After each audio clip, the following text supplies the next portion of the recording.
In the Bible, Jesus refers to Satan as the father of lies. I'm not a Christian anymore, but what would that make billionaires? I think the billionaire class is giving a real time masterclass in helping the world understand that narcissists fundamentally don't understand where they end and other people begin, which is ironic given their penchant for purchasing yachts and islands that let them put distance between themselves and the rabble.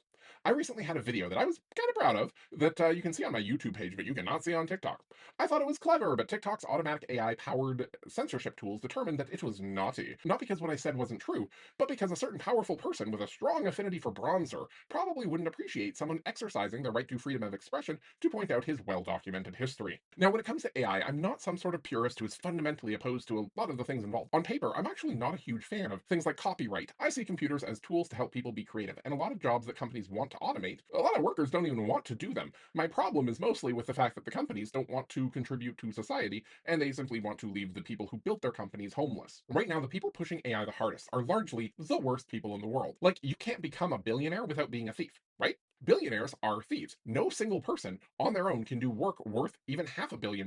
Like, if I work for 40 years making 40 grand a year, I'm going to make 1,600,000. Now, most of that is going to go to food, rent, taxes, and Apple products, like a normal person. But there are people alive right now, this year, who have already had their net worth accumulate past what my lifetime earnings will be. And in a week, they haven't done more of consequence than I will in my entire life, however meager it may be. They steal.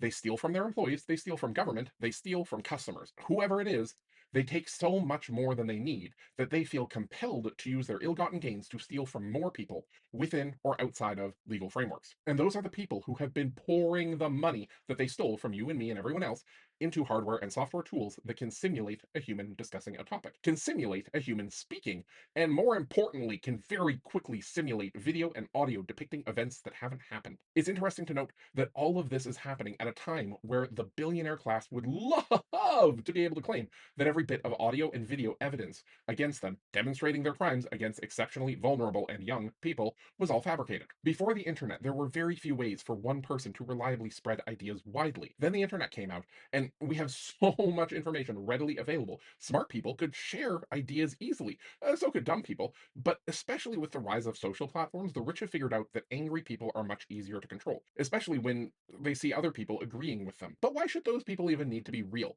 Why couldn't they be simulated? Anyone who is pitching AI as a great equalizer fails to acknowledge the truth that wealthy thieves will always be able to afford more resources that allow them to simulate agreement. We are moving past the joke of fake news to a completely post truth world, where previously news organizations at least wanted to appear unbiased. Now they've given up all pretense.